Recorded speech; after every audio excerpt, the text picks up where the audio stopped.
पुणे असेल, चाकण असेल, राजगुरुनगर असेल, पुढे मनसर असेल, नारायणगाव, आळेफाटा, संगमनेर, त्याचबरोबर सिन्नर आणि पुढे नाशिक या मार्गावरील ज्या ठिकाणून रेल्वे मंजूर झाली होती त्या ठिकाणच्या आणि त्या परिसरातील तालुक्यातील सर्व जनता या ठिकाणी आक्रमक झाली आणि लोकप्रतिनिधी म्हणून या भागातील सर्व तालुक्यातील 11 आमदार आम्ही त्या ठिकाणी आदरणीय विखे पाटील साहेब यांच्या नेतृत्वाखाली माननीय मुख्यमंत्री महोदय यांना त्या ठिकाणी वारंवार विनंती केली, मागणी केली। त्यांनी आमच्या 2 बैठका मंत्रालयामध्ये लावल्या आणि त्या ठिकाणी एक समिती स्थापन करू आणि जीएमआरटीची जी अडचण आहे ती अडचण कशा पद्धतीने सोडवता येईल खऱ्या अर्थानं त्याच्यासाठी कमिटी नेमलेली आहे।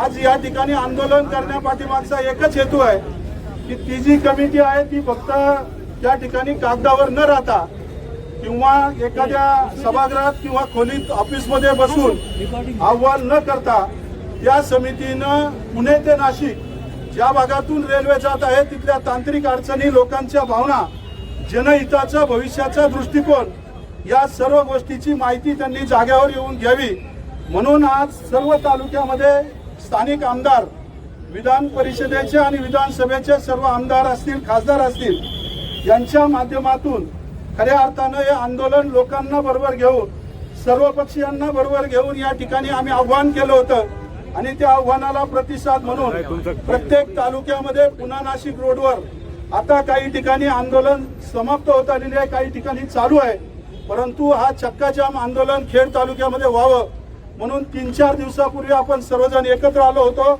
आणि त्याचा प्रत्यय म्हणून आज आपण सर्वजण मंडळी या ठिकाणी आलेला आहात।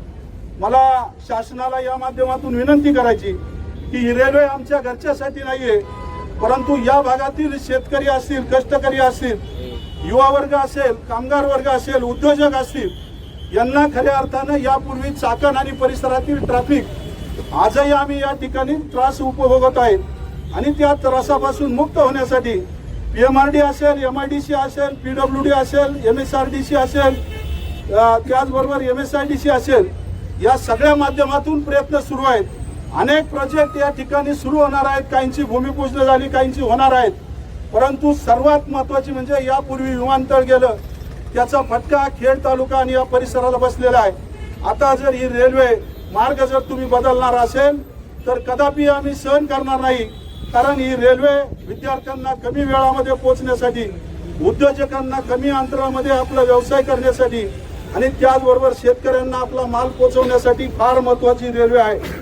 आम्हा सर्वांना धोक्यात घालून आमच्या सर्वांवर विश्वासघात करून जर एक केंद्रीय रेल्वे मंत्री जनतेतून निवडून आलेले नाही आहेत, ते IAS अधिकारी आहे, IAS अधिकाऱ्याला जनतेच्या भावना कळतात किंवा नाही मला माहित नाही, माझा त्यांच्यावर आरोप नाहीये, परंतु उचलली जीभ लावली टाळ्याला त्यांनी या ठिकाणी फार मोठ्या प्रमाणामध्ये चुकीची रेल्वे रद्द करण्याची जी घोषणा केली ती त्यांनी मागे घ्यावी आणि त्या ठिकाणी ही रेल्वे पुणे ते नाशिक पूर्वीच्या मार्गाने या ठिकाणी व्हावी आणि त्यामुळे आज तालुक्यातील सर्व पदाधिकारी, सभापती, उपसभापती, मार्केटचे सभापती, उपसभापती, सर्व संचालक, जिल्हा परिषदचे सर्व सदस्य, 3ही नगर परिषदांचे पदाधिकारी, तालुक्यातील सर्व ग्रामपंचायती, सोसायटी, संस्था, बचत गट, अनेक माध्यमातून अनेक कार्यकर्ते या ठिकाणी उपस्थित झालेले आहेत।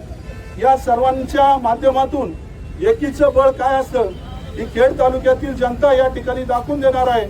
पुढेही आंबेगावमध्ये आंदोलन चालू आहे, जुन्नरमध्ये चालू आहे, संगमनेरमध्ये चालू आहे, सिन्नरमध्ये चालू आहे आणि नाशिकपर्यंत प्रत्येक ठिकाणी पुन्हा नाशिक रोडवर आंदोलन सुरू आहेत। आता आपण या ठिकाणी याचं निवेदन अधिकाऱ्यांकडे आपण देऊन साहेब आम्हाला आंदोलन या ठिकाणी नुकतंच पार पडलं। आंदोलनामध्ये पूर्ण तालुक्यातून सगळ्या पक्षाचे कार्यकर्ते, नेते मंडळी सहभागी झाले, परंतु यामध्ये खऱ्या अर्थानं नेतृत्व जे केलं ते तालुक्याचे आमदार आदरणीय बाबाजी रामचंद्र काळे पाटील आहेत, त्याचबरोबर जिल्ह्याचे अध्यक्ष, शिवसेनेचे जिल्हा प्रमुख सन्मान रामदासआबा धनवटे आणि सर्व कार्यकर्ते या ठिकाणी सहभागी झाले। खरं तर ही थोडीशी चाहूल होती की हे शासनाला दाखवून दिलं गेलं की त्वरित या ठिकाणी न्याय मिळावा जर न्याय मिळाला नाही तर पुढच्या काळामध्ये तीव्रता वाढेल. निश्चितच आपण तीव्रतेचं जर बोलायचं म्हटलं तर आपण पाहिलं रस्त्यावर बरेचशी मंडळी, तालुक्याचे उपसभापती मंगेश सावंत देखील बसले होते. त्यांना देखील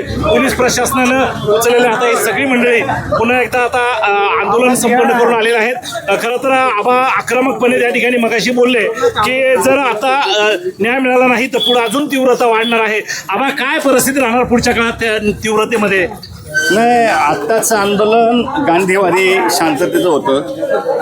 उद्याच्या काळातलं आंदोलन हे क्रांतीवीरांचं असेल. क्या बात. गांधीवादी होतं, आता क्रांतिकारीकांचं राहणार आहे पुढचं आंदोलन. धन्यवाद. खरं तर माऊलींचा तालुका म्हटला जातो आणि ज्या माऊलींच्या तालुक्याचे खरं तर आमदार आहेत अर्थातच खेड आळंदी विधानसभा मतदारसंघाचे, एका बाजूला माऊलींचा शांततामय तालुका आणि दुसऱ्या बाजूला या ठिकाणी आपल्याला माहिती आहे क्रांतिकारकांचा राजगुरूंचा तालुका. आता या ठिकाणी माऊलींचं आंदोलन शांतता मार्गाने झालं, परंतु पुढच्या काळामध्ये क्रांतिवीरांचा राजगुरूंचा तालुक्याच्या माध्यमातून तीव्र आंदोलन होईल असं वाटतं. पुढचं आंदोलन करायची गरज पडणार नाही.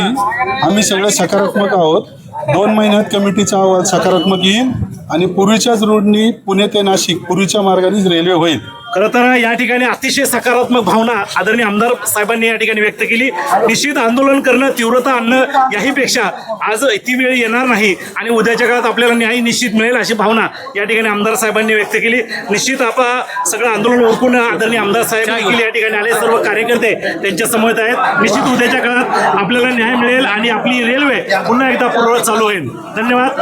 रामकृष्ण हरी.